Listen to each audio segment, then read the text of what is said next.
Alvin, when you sold Vodien for 30 million, I remember you bought a Lambo. That taught me that some things should be kept as dreams. Like not all dreams need to be made into reality. Okay. I thought I always liked sports cars. I thought that was my identity also. The only 2 days that I was happy, I think, like truly happy about the Lamborghini, were the day that I bought it and the day that I sold it. You drive down the slope to the basement car park. At the end of that slope is a hump. Literally, my bumper just yanked out. So like, oh my god. Alvin started Vodien at the age of 17. In the year of 2017, he sold off Vodien for $30 million. And right now he's running CLDY while traveling the world and enjoying life. Business is in itself a very risky endeavor. Chances of you failing, pretty high. I mean, if you don't have commitments, if you don't have responsibilities, your consequences are really, really low. Freedom is something that you have to design. And once you have that, you have freedom of time, you have freedom of finances, you have freedom of mind space, you have freedom of location. And that, I think, is pretty good.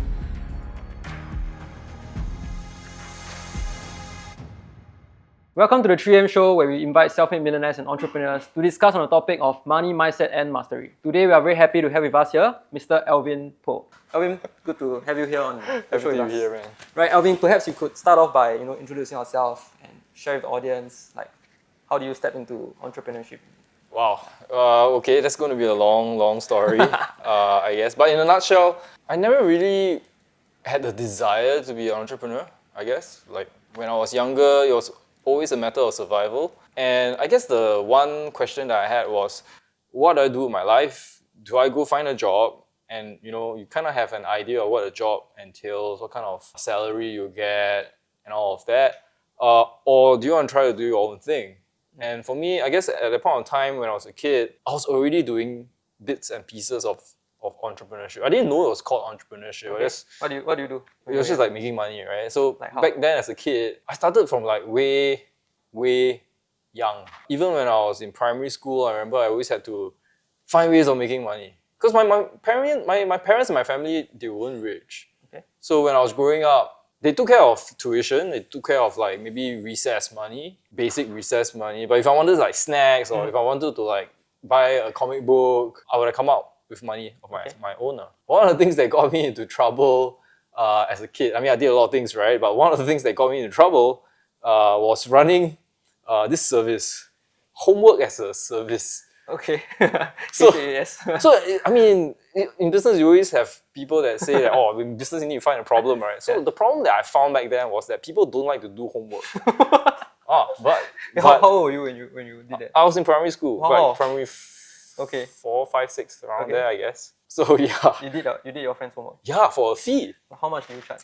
I can't remember. It was like, I don't know, back then. Oh. Yeah, so people would just give me their allowance, right? And then I'll do their homework for them. And it was like, it was great. I even thought of like coming up with a name for it and all. But one day, I got pulled aside by the teacher or my parents or something like that. I can't remember. And then like they scolded me for doing that. And my customer looked very upset, looked very sad or something. And then yeah.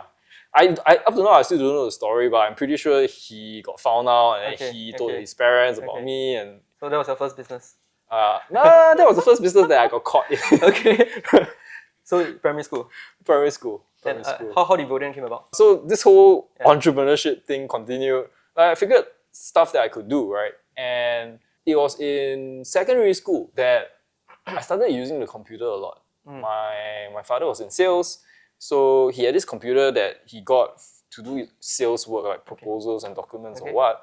But when he was not using it, I used it, right? So back then, computers were just on the rise. There weren't social medias. It was like Web 1.0. Nothing. Okay. There wasn't even web. There was like web nothing because it wasn't even connected to the web. It was just a computer. Okay. You had to get like software or games through CDs and then install them. Hey, back then, even before CDs, I had diskettes and discs. The computer was something that I used all day long whenever my dad was not using it.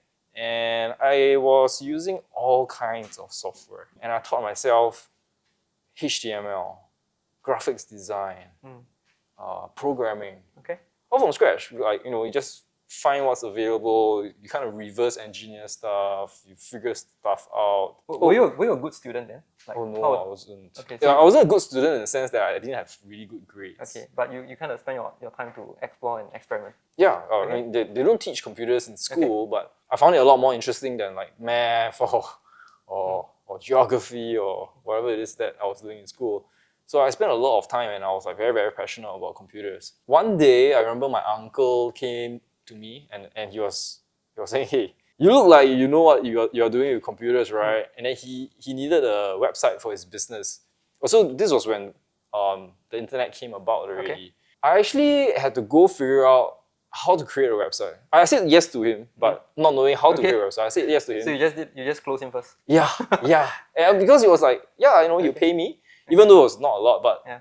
I'm sure he saved money. He definitely had a good deal, but like I had to suddenly go figure out how to actually create a website. Did everything through a process of like reverse engineering, borrowing books from the public library, and just figuring out how to create websites on my own. Managed to do that, then realized that hey, it's a legit like business because he actually paid me. Money aside, it's immaterial. It's the fact that I got paid, and that just like Blew your mind. whoa, Right. this is real. This is possible. And so after that, I started looking for more and more clients. I didn't really have money back then, so I used all the free methods.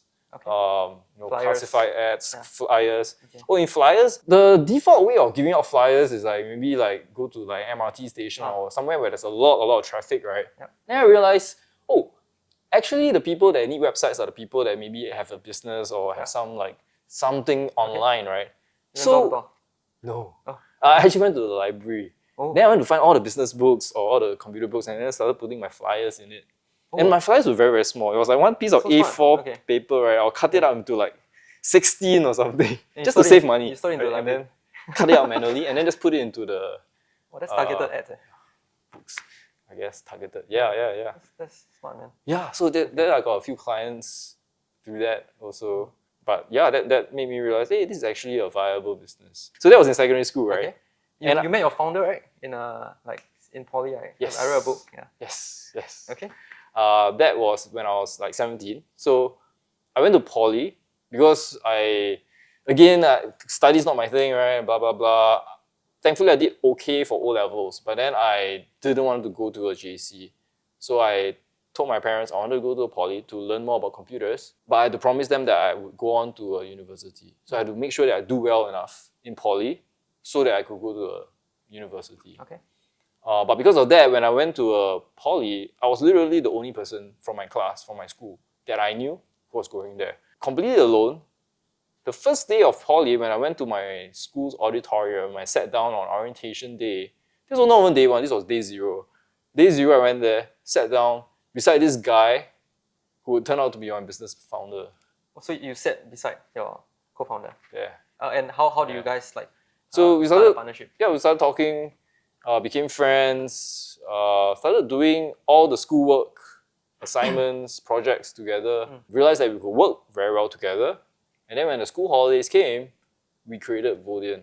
So I told him about what I was doing, my freelance web design business, asked him if he wanted to join me. And I was like, yeah, sure, right? And then we started doing that together. Pretty logical. If you work well together, then you do a business, then 1 + 1, it's not just 2, it's probably like much more than 2. What was his role back then? We were both doing the same thing, I think. Okay. Like literally just whatever work needs to be done in terms of design and development, just get it done so that we can get more sales, more clients, do more projects. And one thing led to another. I mean, it's another story in itself. But eventually, the web design business, we pivoted to a web hosting business. That allowed us the ability to scale because we shifted from a service-based business to a product-based business. How much revenue were you guys generating before you guys did a pivot? Probably both of us added together was like 1,000+ a month. Oh, okay. That's really nothing. And what When we first started, like what sparked that change? Like what happened? the ability to juggle business and life, or rather business and school. So we found that we wanted to grow the business, but yet we had all these like schoolwork to do and grades to upkeep, and we couldn't grow. Right, the more clients you take, the more time you need to spend on it, and we didn't want to hire people. So the only way to actually Scale. scale is to really like consider something that was more product. You can create once, then you sell it multiple. Yeah. Okay. And so the one commonality for all the clients that we had was that anyone who needed a website would need web hosting. And we decided that we should go into web hosting. We knew we were customers of web hosting providers back then. We knew the problems, we knew the weaknesses, and we were pretty confident that we could actually solve them. And we started our own web hosting business from there. So when you pivoted into like web hosting, how old were you and your founder? Oh wow, we were still in poly. Still in poly. Second or third year of poly. Okay, so the pivot took pretty quick. Yeah, so it wasn't like a bam. First thing was a web hosting company. We figured that we wanted to do web hosting, but we didn't have the money, right? So we started doing web hosting on a reseller model first. A reseller model is basically where there's a web hosting company and you have your clients and you're kind of like the middleman in between them. So some web hosting companies, they allow you to white label their services or just wholesale their services. Okay. And that's what we did for the start, because that meant we didn't have to create upfront, put in upfront money. And then we continued that for a while, but you can only go so far because as a reseller, you're always beholden to the main company. So imagine if there was a problem and then the client will tell you, and then you had to go tell the company, and then they give you a reply, and then you go tell the client, and then this ding dong will take sometimes ages. And if something went wrong, you really can't do anything about it. You really have to hope that they do a good job. Okay. So yeah, when we started our business, it was a lot better. We realized that we could take everything in-house, make sure that we provided like the best kind of quality, best kind of service for our clients. And that's what we did. That's quite cool, man. And so I've been like, I noticed that since young you are someone that like to experiment, like to just like make mistakes. Yeah, I didn't know that you guys started off from a from a service-based business, right? For audience who are like aspiring entrepreneurs, do you think that that's a very important trait to dare to experiment, dare to fail? Oh yeah, for sure. And for those who are afraid of failing, do you have any advice for them? We have to understand why people have this fear. I mean, that fear also strikes me from time to time, right? Okay. It's not like I'm like completely like fear-free, but we have to understand why the fear is there and what the consequences are. I'm thankful because back then, the consequences of my actions were very, very, very low. Like I was already in such a shitty situation, shitty position that the worst case is not very much worse. So if I failed in my business, literally nothing would change. I didn't have any like upfront capital. I didn't do anything. Like if I failed in my venture or failed in anything that I do, there's literally nothing that will change. And to the people that I think are aspiring to be entrepreneurs, I think that's something that they can consider also incorporating. Because we don't need to be entrepreneurs that create the next Uber or Nvidia, or any of those businesses, right?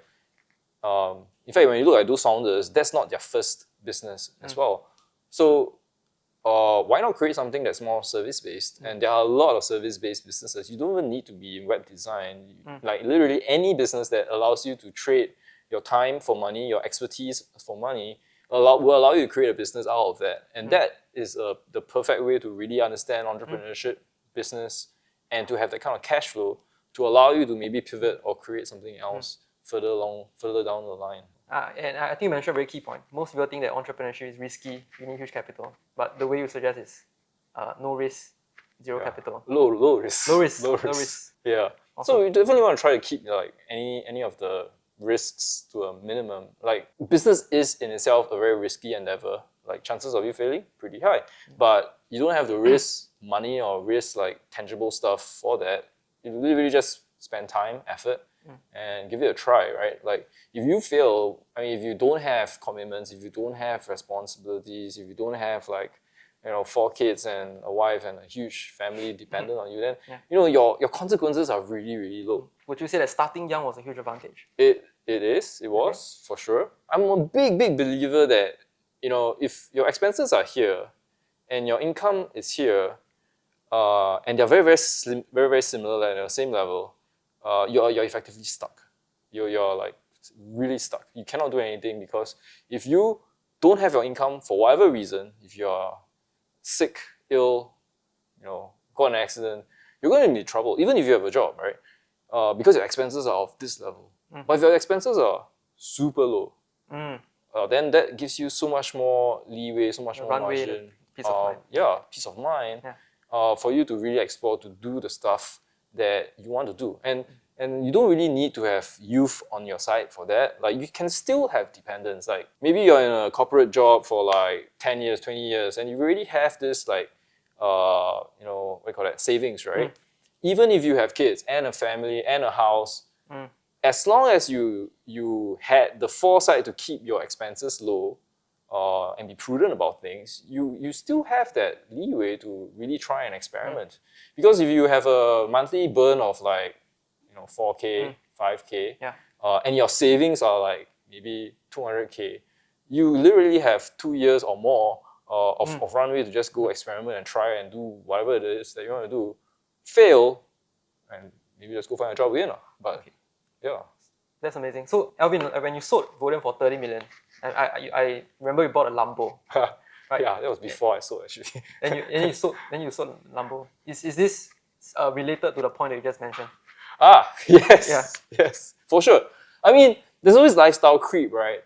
So the Lambo for me back then was always my childhood dream. Okay. I know it was a cool, nice sports car. It was literally my desktop wallpaper, that same car. Orange color Lamborghini, okay? Yeah, Gallardo. I was like, ooh. But then that taught me that, you know, some things should be kept as dreams. Like, not all dreams need to be made into reality. Okay. So how long do you own the Lambo for? 1 year. 1 year? 1 year. Okay. And what was the point that made you sell it? Oh man, there are many, many points, but Okay, come. you know, all together, that was like, oh, why am I doing this? So the only 2 days that I was happy, I think, like truly happy about the Lamborghini, were the day that I bought it and the day that I sold it. Yeah. Okay. In between, my God, you should just rent if you really want a Lamborghini.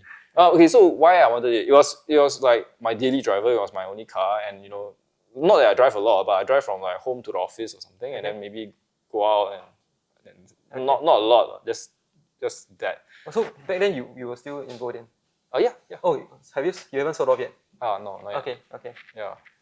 So I thought I always liked sports cars. I thought that was my notion, right? And I thought that was my identity also. But then I realized it wasn't. Like, it really wasn't. So okay, there's always the dream, right? And then there's real life. In real life, owning a car, any car, comes with maintenance. With a Lamborghini, more maintenance. Okay. And it's not like you can drive a Lamborghini anywhere. If you have a Jeep, for example, you can go drive anywhere. But like with a Lamborghini, suddenly things like, you know, Escape, the one at Orchard. The hump, the thing is it? Yes. You can scratch on, right, when you go down. Escape has one of the worst car parks I've ever seen. You drive down the slope to the basement car park. At the end of that slope is a hump. I don't know why they put a speed hump at the end of a slope, but yeah. So that is a bumper killer. Like literally, my bumper not just only got scratched, it got like yanked out. So like, oh my God, not fun. There was one time I remember I dropped off a friend at Clarke Quay. I didn't even stop at the lobby, I was just by the side of the road. Then I stopped the car, and then she got out, right? As she was pushing out the door, right, suddenly I heard this like sound. And the door got stuck. Like literally stuck. Like she couldn't even like close or open it. Okay. So I had to go out of my side of my door, out of my car, get around, and the door is really stuck. And I think I kicked it or something. I really had to like push it so that it got unstuck. But yeah, that was such a, I don't know, that moment just made me feel, oh my God, why do I have to have these troubles for a car that's supposedly so much more expensive, right? So, and it wasn't, I could go on and on and on about Lamborghini stories. So you felt like you don't own the car, but the car owned you instead. Yeah. And then I'm like, why do I put myself through these problems and these troubles? That was when I realized, what I really valued wasn't the tangible material stuff. It was the freedom that you get from this, right? Like what we talked about, being like prudent about your financial savings, having like a war chest, having options that freedom is something that you have to design. And once you have that, you have freedom of time, you have freedom of finances, you have freedom of mind space, you have freedom of location. You basically have options. And that, I think, is priceless. That is super wise, man. But nowadays, on social media, in sales environments, where I came from, they use that as to paint the dreams, Yeah. And I fully agree with you. Like I used to drive, and when my car COA was up, I was super happy. Yeah. In fact, taking Grab is so much more convenient. Yeah, I can sleep on the Grab. Yeah. So I wish I did on the way here. You are not driving a bike now? I sold my bike too. Oh, okay. Yeah. So the happiest 2 days was the first day you bought a bike and the day you sold. Well, getting a bike was kind of fun too, but after a while you realize, again, I don't know, man. I started upgrading my bike too. I got my 2B first, class 2B, then my class 2A, then my class 2, and I had this nice sport bike that I kept and used from time to time. Then I thought, hey, since I already get my class 2, I might as well get a class 2 bike. Then I got a class 2 bike. It's like a 1100cc bike, big bike. In that 2 years of ownership, I literally rode only like 2,800 kilometers. Oh. Yeah, that's roughly about 200, That's 300. little, That's what the mechanic said too. Every time I go anywhere, people will just laugh at me. It's like, that's it.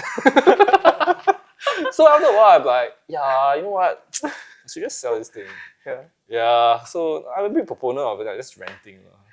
Alvin, the day you sold Vodien, there was a point where you sold off everything, right? And there was like 2 luggage. Can you tell us more about that? Yes. So I started divesting everything, right? Definitely sold a Lambo, that was awesome. Okay. Then when the business was acquired, I think I felt very lost. So I think the business got acquired and I left in July of that year. I think when I was probably 2018, in July 2018. And then for a few months I was in Singapore and I was trying to figure things out. But I knew that I felt very, very lost. And I just one day just decided I needed a clean break. I needed space, mind space to really figure things out. And I realized over the years, I had all these things around me. The drawer full of cables or the shelf full of things. I just got rid of everything. So I got rid of everything, literally everything. It's the stuff that you look at it and be like, yeah, it's good to keep, right? No, I got rid of all of that. It's only the stuff that I needed to use today or tomorrow that I kept. And that just filled maybe 2 duffel bags. So I left one with my parents and I just took one with me and I just went traveling full time. Nice. I got rid of everything. Okay. And that really showed me that actually, a lot of things that we keep in our lives, they don't really have actual current purpose. It's always things that are good to have or maybe you need it in the future that you just hold on to. But if left unchecked, right, it's just grows and grows and grows, and suddenly you have a whole house full of things that you don't know why you're keeping around. So that's what happened. And for 2 years I was just traveling full time on just one duffel bag. Was it fun? It was eye-opening. Okay. It showed me that environment is really, really important to you. How so? One of the things that I realized happened to me as a kid, or all throughout my life, was that any change that I wanted to make happened when my environment changed. In primary school, for example, from primary 1 to primary 6, I was pretty much hanging out with the same kind of people. And when I was in primary school, I was a very, very shy kid, very, very introverted, very, very quiet kid. But I didn't really like that because I wanted to be popular. I wanted to be friendly. But all my friends around me knew me as the shy kid. And if all your shy friends are shy, and if you try to be not shy, what's going to happen is people are going to think it's funny, it's strange, and despite it not being malicious at all, it will naturally pull you back. And I found that it's very, very hard to make any change if that's the case. So the times that I found myself able to really get out of my current situation and to really become somebody different was when my environment completely changed. When I went from primary school to secondary school, from secondary school when I went to a polytechnic, well, from a polytechnic I went to like national service, or from national service I went to university.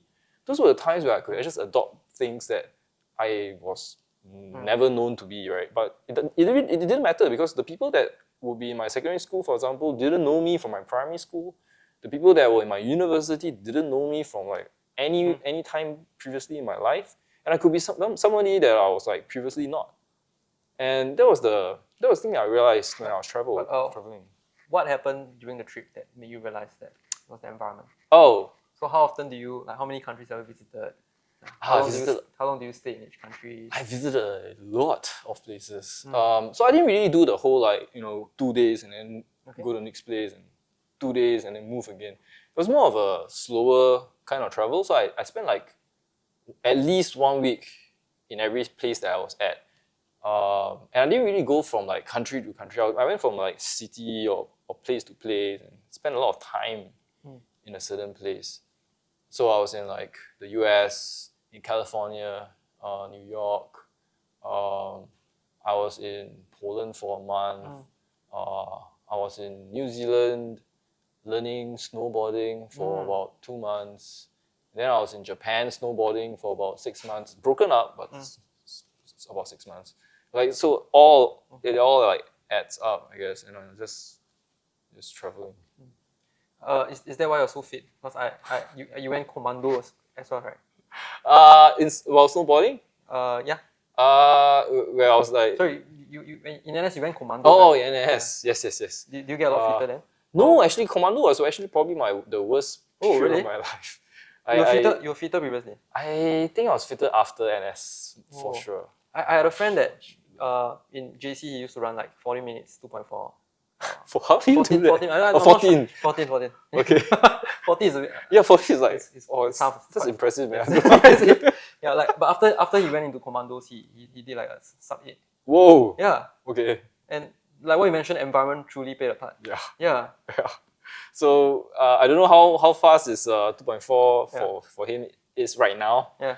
But for me, I mean, I don't run 2.4, but I am definitely a lot fitter than I was back then in national service. I didn't really like my time in national service. So were you an athlete before that? I did dabble in sports. Like in Temasek Poly, I tried dragon boating and biathlons. Okay. But I never really felt like I liked those things. And then that's when I realized, I actually don't like endurance sports. So I've been like doing endurance sports for the longest time, like what I talked about, biathlons and like even dragon boating and all that. Like, okay, a lot of endurance activities, but I actually don't really like endurance activities. So even national service, a lot of endurance activities too. Okay. The long marches, the standard obstacle courses and all that. Yeah. So anyway, after NS was when I started like working on my fitness a lot more. Got you. So like, I mean, a lot of people's dream is to travel like what you did. But after traveling for 2 years, what is the truth about being able to travel around the world? Traveling is like saying, I like to eat, or like somebody likes to eat, right? Okay. Like, what do you eat and how do you eat, and what are your preferences, right? It's a very, very different. Like, I realized even in my family, for example, all of us in our family, my family will have very, very different traveling preferences. Okay. And so I realized, one of the things that I realized was the way I traveled. So I'm in the past, when I was maybe in school or even a bit, even as a young adult, when I went traveling, I kind of adopted what everyone was doing, the shopping, the eating, the queuing up for like very popular restaurants, and all of those things. And then after a while, I realized, I actually don't really like it. Yeah. Okay. Yeah. And that was when I realized my way of traveling isn't being a tourist. It was actually more of just living in another place and just experiencing how life would be like in another place. And I guess it's actually kind of boring. But for me, the joy comes from like seeing something new, seeing like how the architecture is like, seeing how people live, interacting with the locals, trying out the cuisine. Yeah, and that to me I think is really fun. So yeah. But after all, you kind of got bored. I didn't get bored of traveling. Okay. Well, no. Yeah, okay. So it did get repetitive. And but I think the bigger problem was I started realizing that there was no purpose behind all of that. So you see one cathedral, you see all the cathedrals, you see one mountain, you see all the mountains. And after a while, once you start doing more of that, then you'll be like, oh, then where is this going to, right?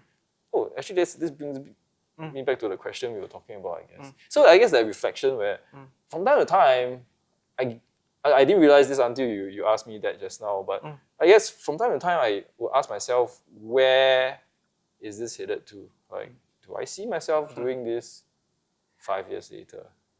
What's the end goal? When I asked myself that question, I had no answer, and I did not see myself doing that forever or for much longer. And I realized I needed to find something that gives me meaning and gives me purpose. And that's where you started super scaling then. Yeah, actually. Fun fact, Alvin is my mentor.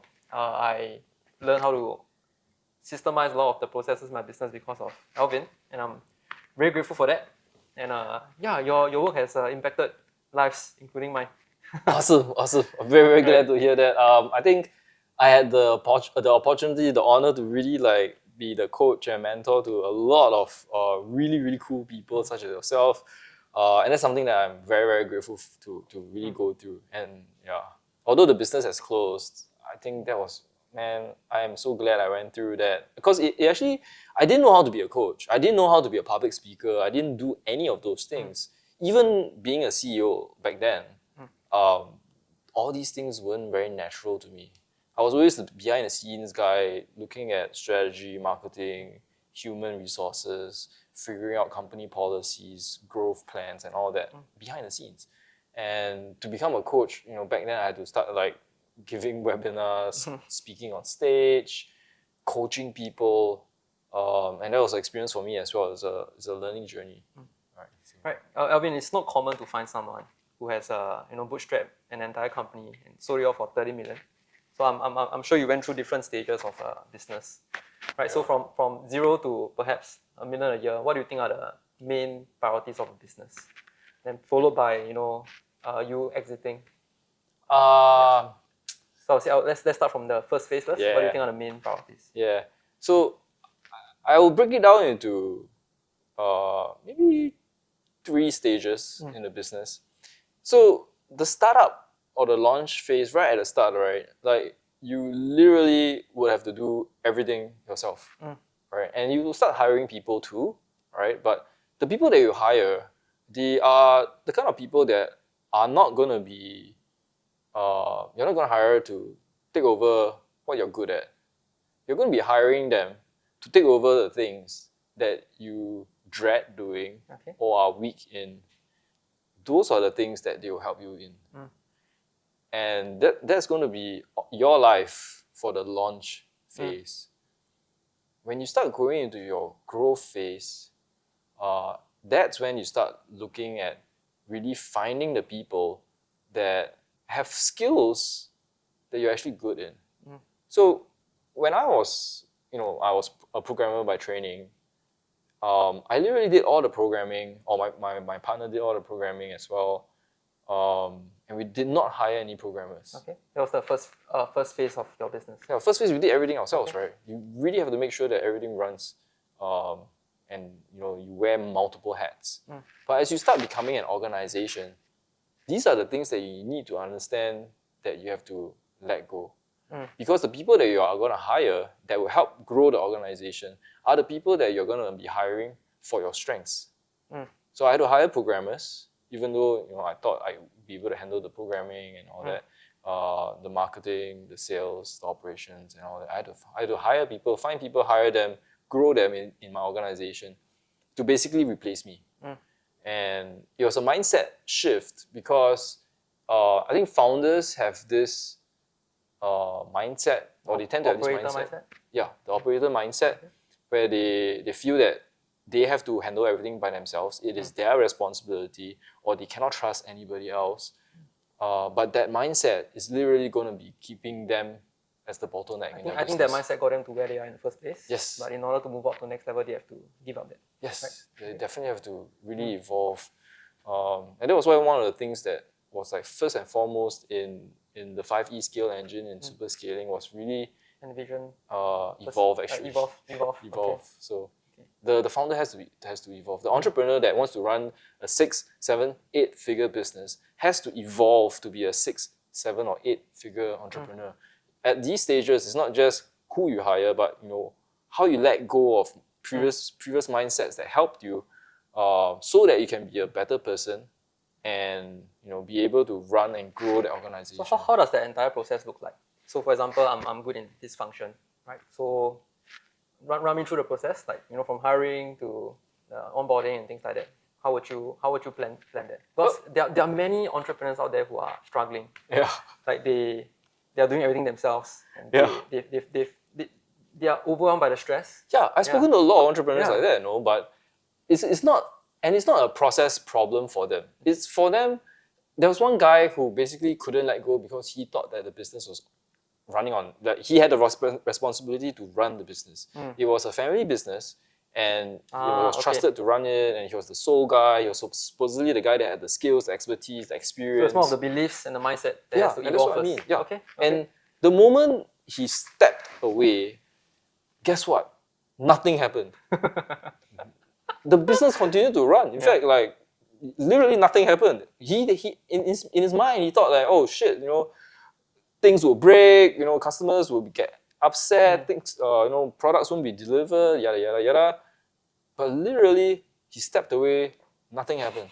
When you speak about process, I guess that's probably the first thing that they need to understand. Because once you understand that, you now realize, oh, actually, that 20 hours that I'm spending every week doing like A, B, and C, maybe I can go hire somebody to do that for me, right? And once somebody comes in to handle A, B, and C, now you can do D to like Z, right? And the business can grow so much more as a result.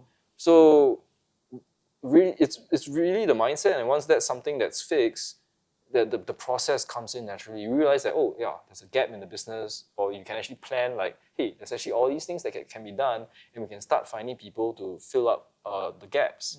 So what would you say are the top 3 habits you have as an owner mentality?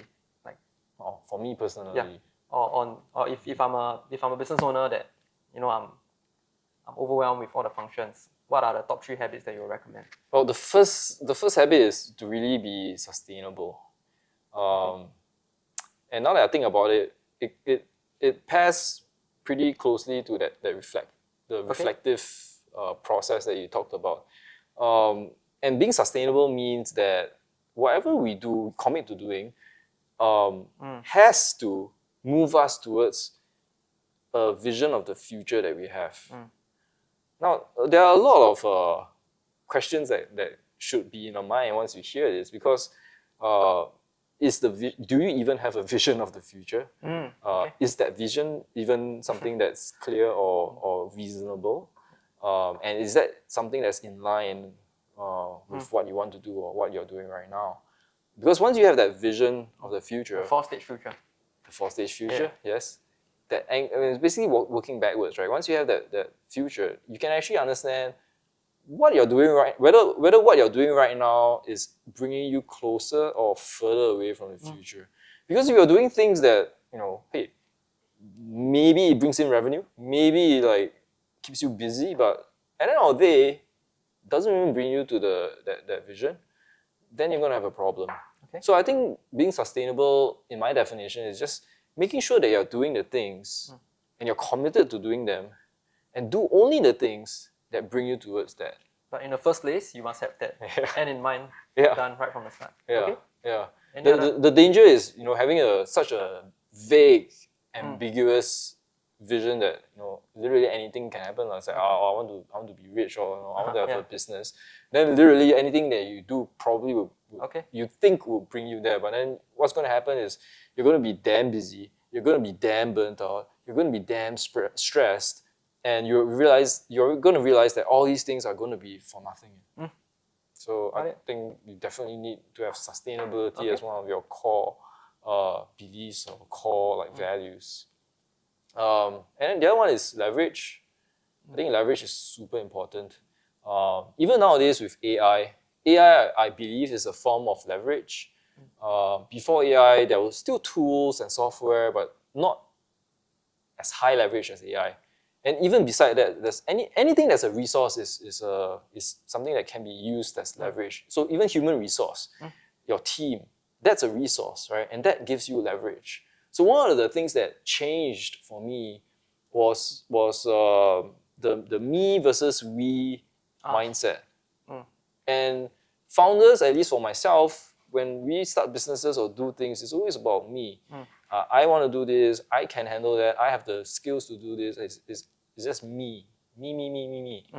But once you start realizing that it's more about we and allowing we to even happen by having a team, by empowering them, by getting the tools such as AI, software, and whatever else it is to help, that ability to break away from keeping everything to yourself or having yourself as a bottleneck and fully utilizing that leverage, I think that's extremely powerful. Got you. Yeah. Okay, but of course, before they move on to the owner stage, they have to make sure that their sales are strong first, right?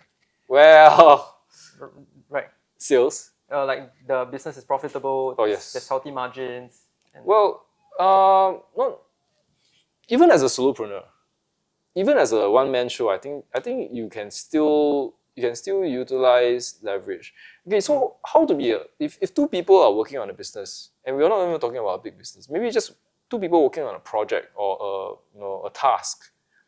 The person that can do it better, cheaper, faster is the person that knows how to use leverage. And it's kind of like why people always say you should work smart, not hard, right? Because yeah, you can get one guy in, puts in 100% of his time, effort, attention, work, sweat, blood, tears, whatever, right? And he can still do something that's not better, not cheaper, not faster by another guy because he doesn't know how to do it properly. Okay. And that the difference between them is literally leverage. Are you using leverage? And leverage comes in many, many forms. Like there's AI. Even the ability to use a computer is leverage.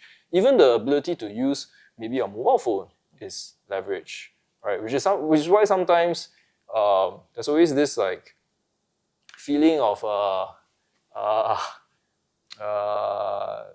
well, you know how boomers typically don't know how to use their mobile phones. Yep. Imagine getting to maybe let's say a new location or a new country and figuring out where to go to eat, right? Even a simple task like that, you put two people there, the boomer who doesn't know how to use maybe Google Maps is going to take hours of his time researching, maybe even printing out a map or having to ask people for directions.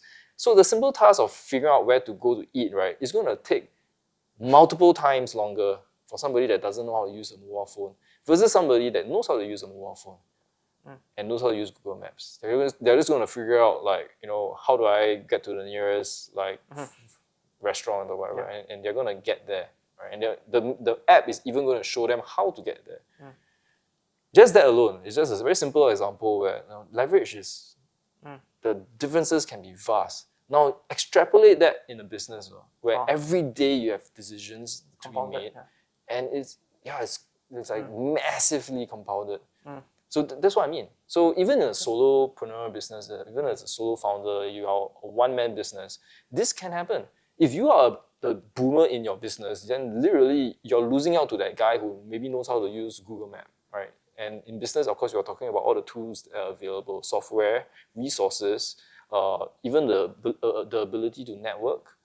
Those are resources that can be utilized. And if you don't have that leverage, you're going to lose out. And a good mentor, a good community is for good sure. resources to leverage as well. Yeah, because for sure. you can avoid the mistakes by learning from them directly. Yeah.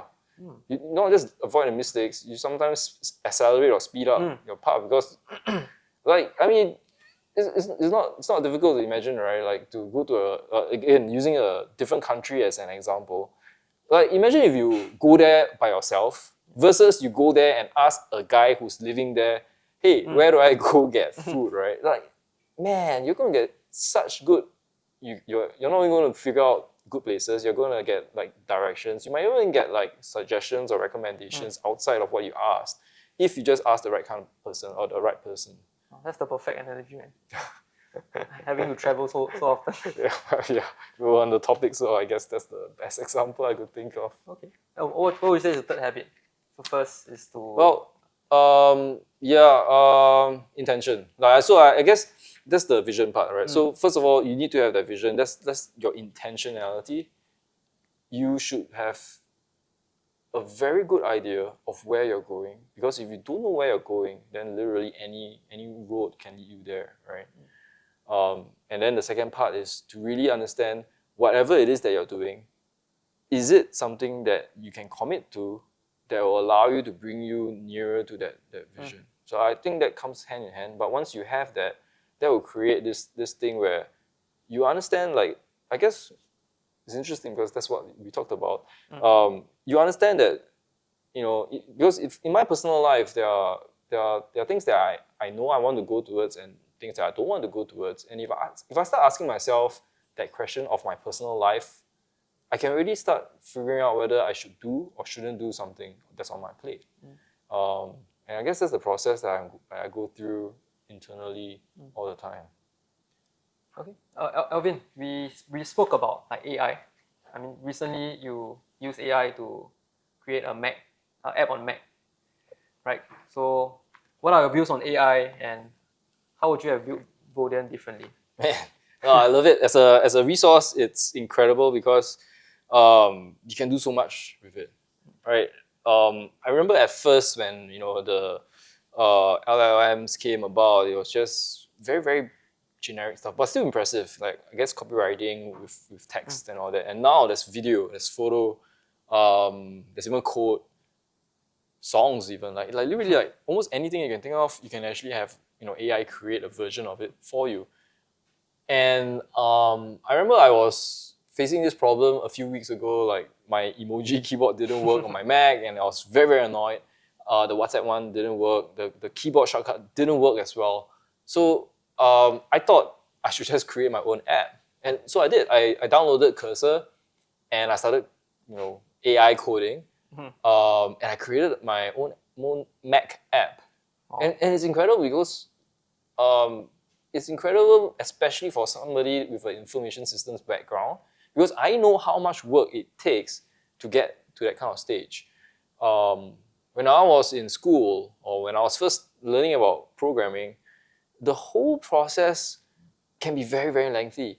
You first need to familiarize yourself with the concepts of like algorithms and coding, if you don't have that already. Once you have that, you have to find the language that you want. For Mac apps, they use Swift. So I'm not familiar with Swift, so I have to go learn about Swift, right? Even though I might already have all the prior experience in coding. So there's still that language. Then once you have that language, you have to troubleshoot, right? There are bound to be errors. So once you have errors, you have to figure out why the error is happening, how to fix the error. And that's one of the most laborious, painful ways or things about coding or programming. With Cursor, and this sounds like an advertisement, but with Cursor, I don't have to do that anymore. I literally just have to be a business analyst. I just have to be very clear about what my requirements are, how things should look like, should not look like, what I want the ideal outcome or output to be like, have that all written out, send it to Cursor, and out it comes. Nice. So yeah, I was like shocked. Something that might take you weeks to do, perhaps months maybe. Months. Yeah. And you did it in like literally 2 weeks. I know I went like full time every day. I just spent like a few hours. How do you think that will impact like businesses? It would definitely impact them. But maybe not in the way people think, right? There's a lot of like fear mongering going around where AI is like, oh, it's going to take away all your jobs.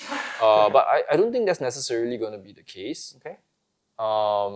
It wasn't the case when like the internet came along. It wasn't the case when software came about. It wasn't the case where like Photoshop came about. Like all these things were supposed like revolutionary tools or paradigm shifts that would like cause people to lose their jobs. But what typically happens is more of the fact that there's going to be definitely upskilling, or not even upskilling, there will be like reskilling, I guess. So these days, if you are a like say entry-level copywriter, then yeah, your job's pretty much like on the line. But it doesn't mean that you're just going to be out of the job. Like what's going to happen is you need to be a better copywriter. You need to be maybe a copywriter strategist instead, because AI can pretty much come out with copy, but what's the strategy? And that's something that I think is necessary, because every business is different. You need to know like how to use AI for your own business needs. And even looking back at when I was like running Vodien, for example, yes, I think a lot of roles would not have been there anymore, or I wouldn't need to hire that many people. But I'll still need to hire people for other aspects of the business. I need to hire, and a lot of it has got to do with strategy or quality checks. And that's the difference that AI does not bring to the table. The main reason why I feel that the business was able to really succeed is not the fact that we had all these tools or software or even people, like how big your team is. It's not that.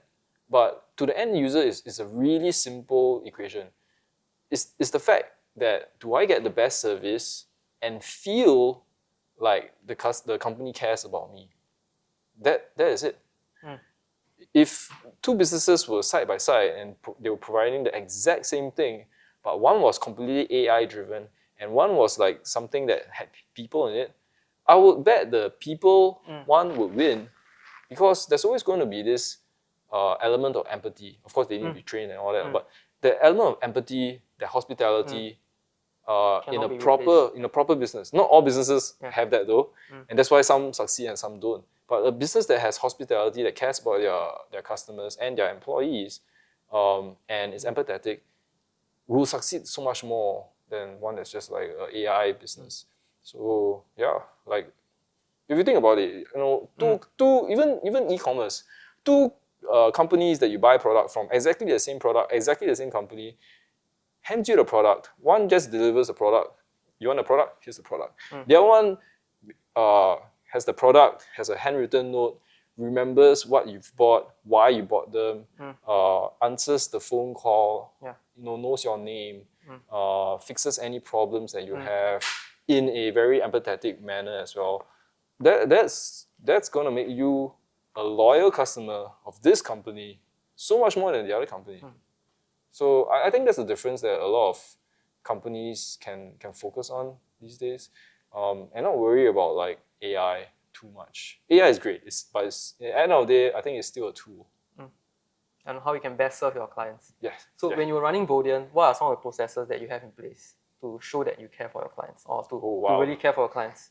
We had like so many things that we put in place.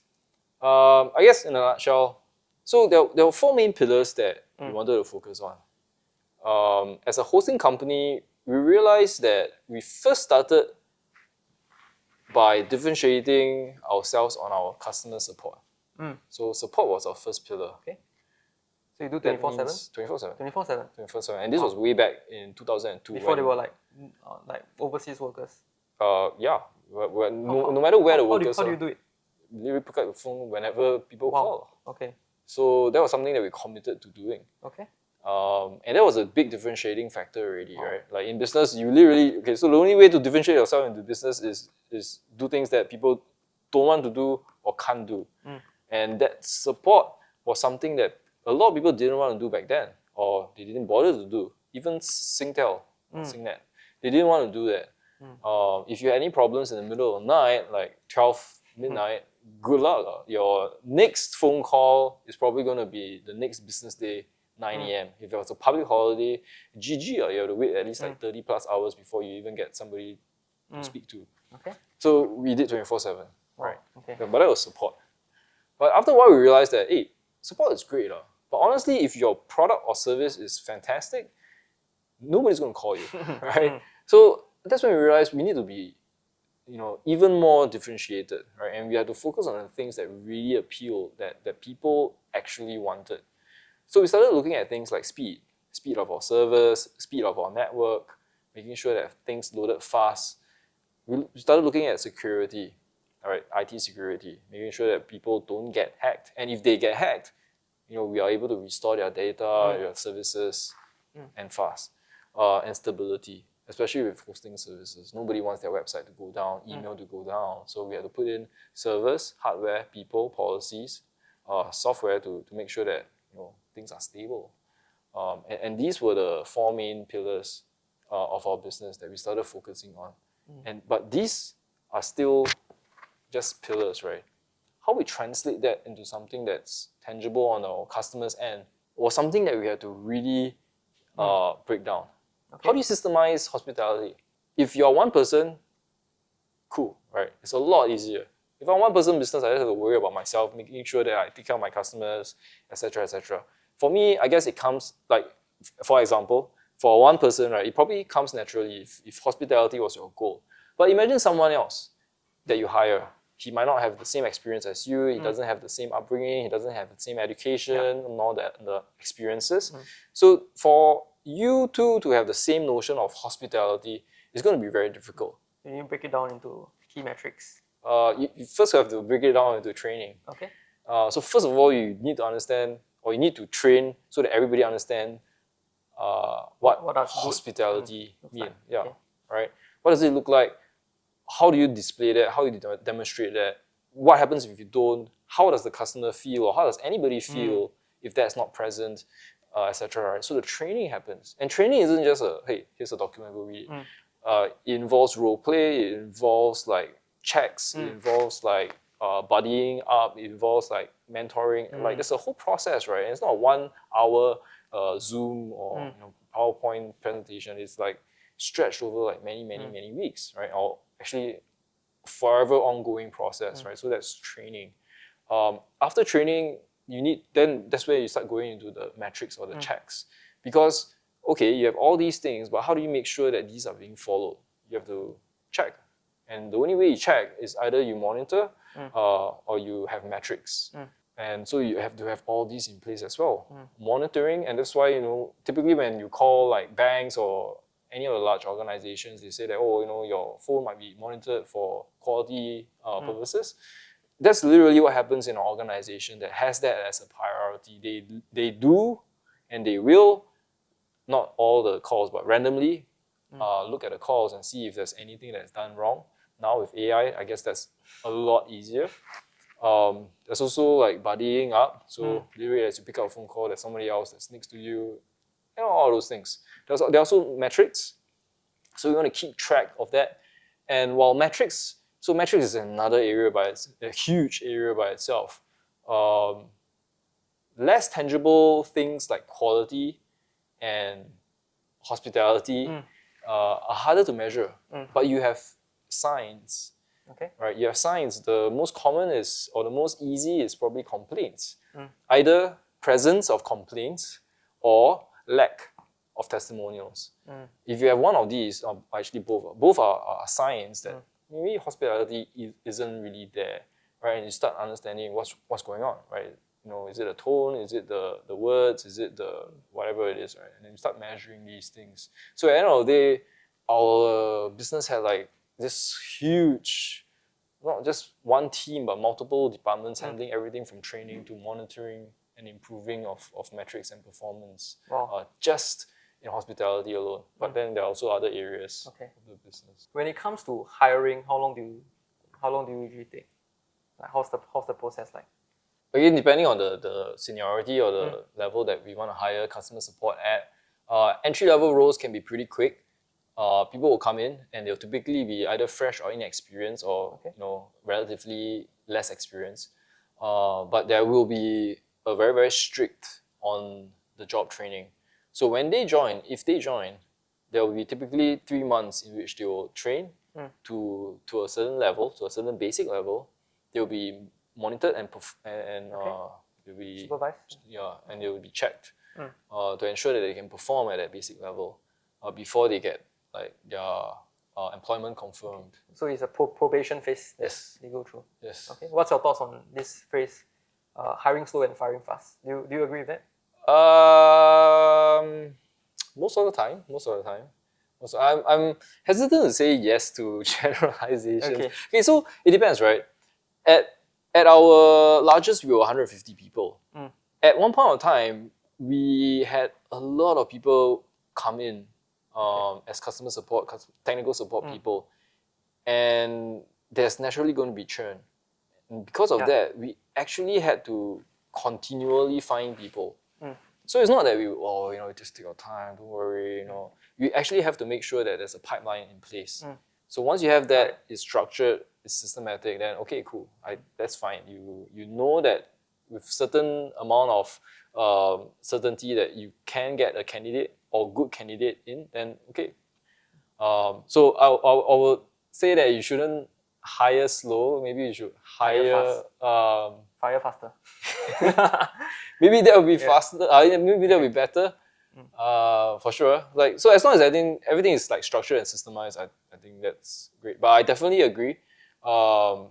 In the sense that we should fire when we know that somebody needs to be fired. Again, I'm not saying that you should be a tyrant and fire people just because things go wrong.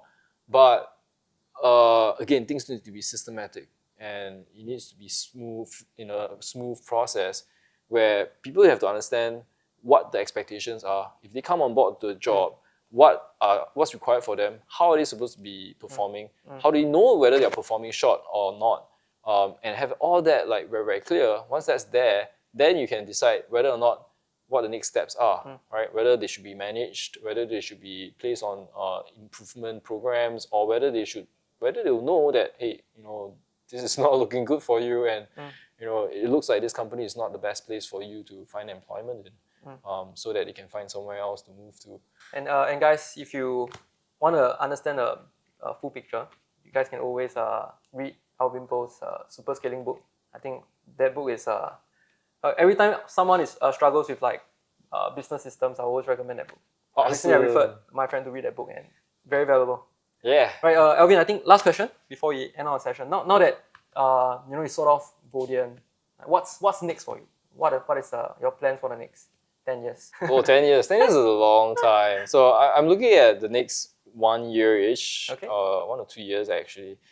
Right now I'm just exploring. Like AI has been something that's been taking up a lot of my time. I'm looking at AI. I'm looking at investing also. On the home front, things have been chaotic. We recently got 2 dogs. Yeah. So funny story.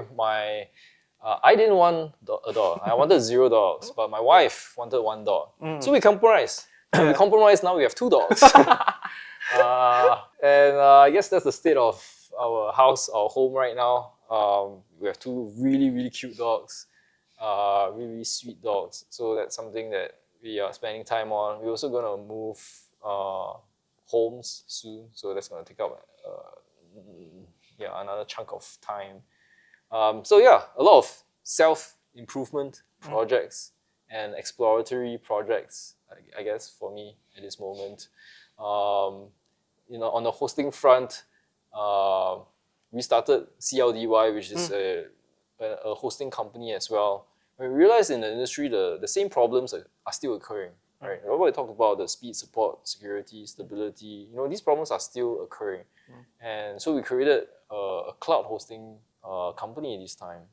Something that's based on the cloud that provides hosting I'm guessing services. the non-compete clause has a certain time. Yeah, that's way over. Okay. Yeah, that's cool, man. So CLDY is providing hosting services now for people that need websites or email. Cool, man. Thank you, Alvin. Yeah.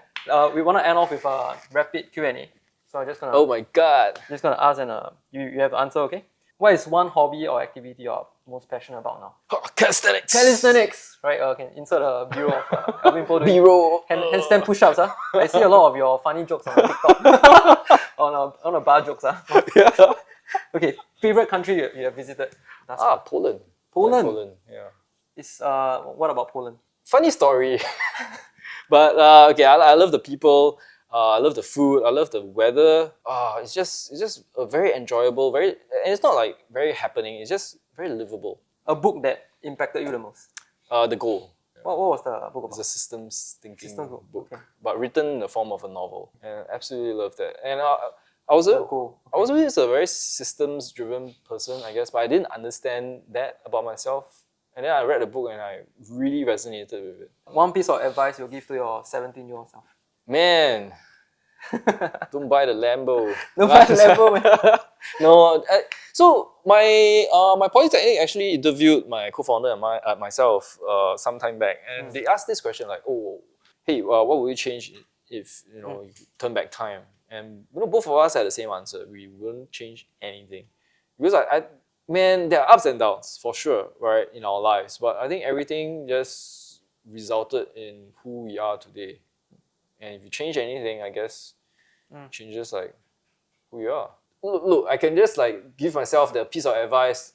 This was probably 2002, right? Hey man, my advice to you is forget anything in life, just buy Bitcoin.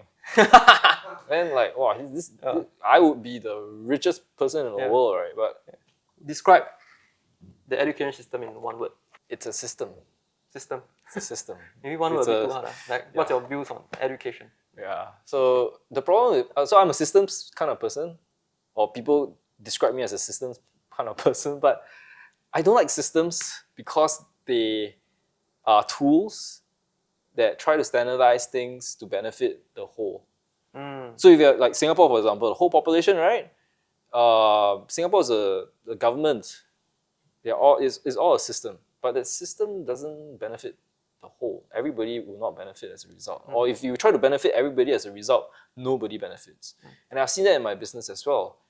When just 150 people, right? That was our max, right? I've seen like the problems with systems because let's say something breaks. A customer says, you serve them tea. The customer say, "Why the tea so hot?"